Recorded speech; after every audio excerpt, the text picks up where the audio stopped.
Hey guys, you're watching In the Boat with Ben TV, episode 10. Today we are going to answer the question, is it okay for my child to experience guilt and shame? Now, the answer to that question may seem obvious, but we're going to get a little bit more into the definitions of guilt and shame to discover the role that they play in our child's life and how we can help them deal with them. Can you give us just kind of a basic definition of guilt and shame? Yeah. Shame is when a kid says, I am bad. Guilt is when a kid says, I did something bad. So shame is when we are taking on ourselves what we did as a reflection of who we are. And guilt is simply saying, I am a good person, but I made a wrong decision. Now, I like to think about this in terms of the story that these two different emotions tell us. So, the story that shame is telling us is that because we're bad, we did this thing. And that emotion of shame really leads to continuing that behavior because the belief that they are bad and they will continue to do that thing is there. Whereas guilt is really just an objective, I did something bad, and it doesn't say anything about the identity, and it actually leads to being able to take responsibility. Yes, I did this thing, but that's not who I am, and so I can move past that. I can fix it. I can do better next time. As parents, when we're dealing with mistakes that our children have made, there are two different ways that we can handle that can lead to either a shame response or a guilt response. So often when we react in the moment, when we're feeling our emotions, and out of those emotions we react, we show it on our face, we show it through the tone of voice, maybe even with the words that we choose in that moment. Oftentimes that display can lead to our child feeling shame because they're connecting what they see as our attitude toward them with who they are. When we respond, we're giving ourselves a little bit more space. We may still feel the emotions, and that's absolutely okay, but we don't let the emotions dictate how we express what we feel in the moment and what we're thinking to our child. And in doing so, in leaving that space, we lessen the likelihood that our child will take on a shame response and actually feel guilt about it, which can be, again, productive if it leads them to taking responsibility. Now, this is extremely difficult to do. When our child makes a mistake or does something, if we're feeling stressed out or overwhelmed or some other stuff is going on, or if it's a Tired. really, yeah, if we're tired, if it's a really big mistake, it can be difficult not to have a reaction and to take space and respond. And it's something that we have to practice toward. But there's hope. We mess up all the time. Mhm. We react a Wait, lot. no, we don't. Yeah, I'm just kidding. We mess up a lot. we react a lot more than we'd like to. Mhm. And what you can do in those situations, what's really important is to go back after the fact and recount the ways that you reacted, that you expressed how you felt and what you were thinking out of your emotion and not from a place of being objective. And admit that to your child, apologize to them, and reinforce that what they did, the mistake that they made, is not who they are. Whenever I drop our boys off to school every day, I repeat this thing, remember who you are. Because I want them to know and understand that what they do is not who they are. I really like the story about how we started doing this too. We were going through a difficult time with our oldest when he first started school, and you can talk a little bit more about that if you'd like to. Kind of some of the difficulty that he experienced and how we started to notice Yeah. him acting a little bit Well, differently. I mean, it goes into recognizing the signs of shame in your child because they're not going to spend all of their time with us. They're going to be outside influences. And one of those outside influences, if you choose to put your kids in public school, is public school. And so for us, we started recognizing that our son was being moodier than normal, and he would snap at his brothers, or he would just kind of fly off the handle. And it wasn't typical of him. And so we sat him down and had a talk and found out that one of the stories he was telling himself is, I am bad. I am not capable of making good decisions. And it was something that he was feeling was being told to him, not necessarily told through exact words, but in the responses or in the reactions, he was being told this. And so we were able to walk him through that, but it became very important for us when we dropped him off at school to just remind him who he was, because the story that he had been telling himself is that the bad things that he chose to do somehow reflected on who he was as a person. And one of the biggest things you can recognize in your child when they're experiencing shame is when they begin to say, I'm just a bad child, or I'm just a bad boy.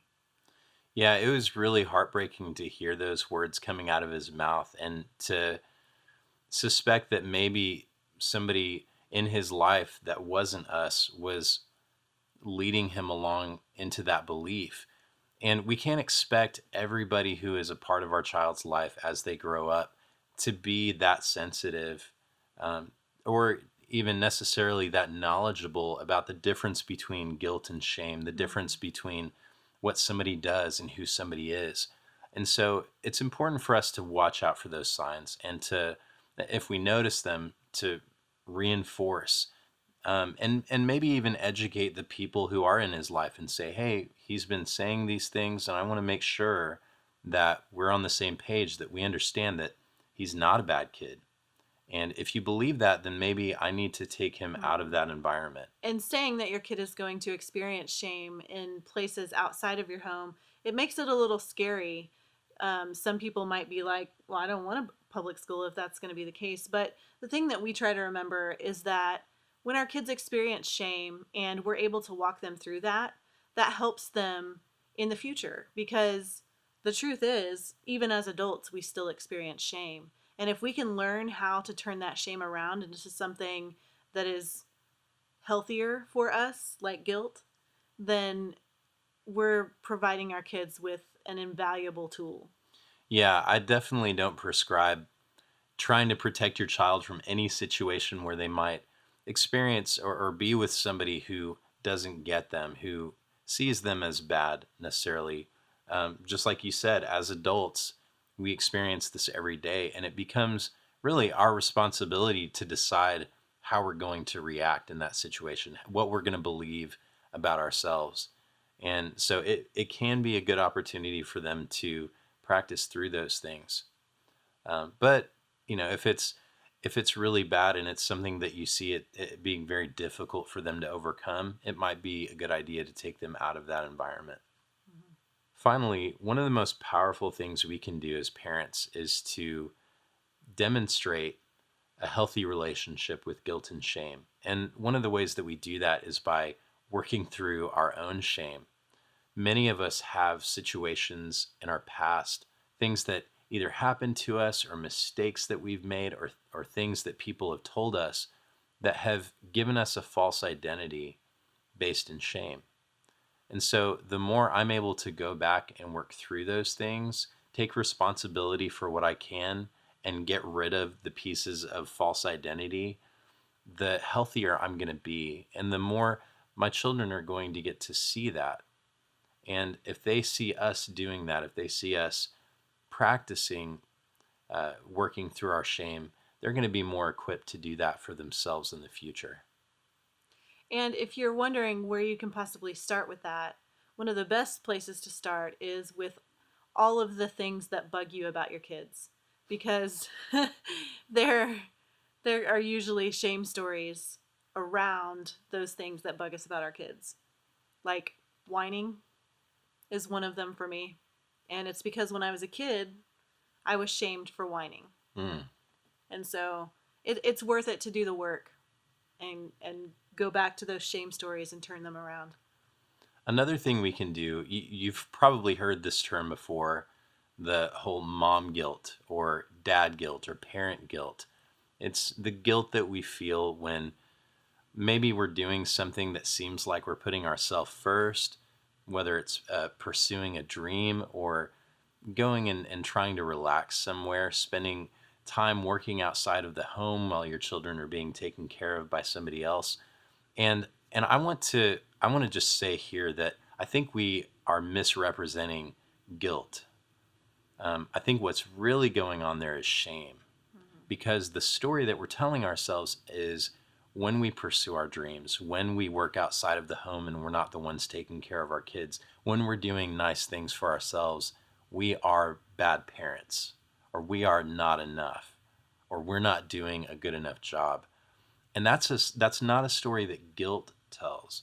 That's a story that shame tells. A story that guilt tells would be something that we can actually take responsibility for and change. And so I wanted to make that distinction first. And then, second, I wanted to say that doing the work of getting over that guilt, or I'm sorry, of getting over that shame, and realizing that pursuing your dream and doing things for yourself when it's appropriate and working outside of the home and making a living so you can support your family, these are things that are good for the family. Don't let shame tell you a story that's not true. If you can work through that, your kids also get to see a demonstration of what it looks like to have a healthy relationship with that, and they'll be more equipped to do that for themselves. Well, I hope this episode gives you a clearer understanding of the difference between guilt and shame and how we can help our children to have a healthy relationship with it. If you want more content like this, go to intheboatwithben.com, where we host a weekly podcast that goes a little bit deeper into these topics. While you're there, sign up for our newsletter and we will send you the 5-step checklist to add a weekly guilt-free work block as soon as it's available. For more videos like this, subscribe to this channel. Thanks for watching. Is being corrected or told they can't do something. And the best thing for us to do is recognize that in that moment, they've already made the decision. They've already gone over the edge. And so we can't really meet them with logic and try to correct the situation right then and there. The motivations that lead them to the choices they make have their deepest roots in the connection that they feel with us, even stronger than the consequences they might experience or how much they think they want that thing. And so it's really important for us to focus, to shift our mindset to the connection that we have with them. And while it is good to use consequences as a way of teaching and helping them once they've gotten through their emotions, the connection is really the strongest piece.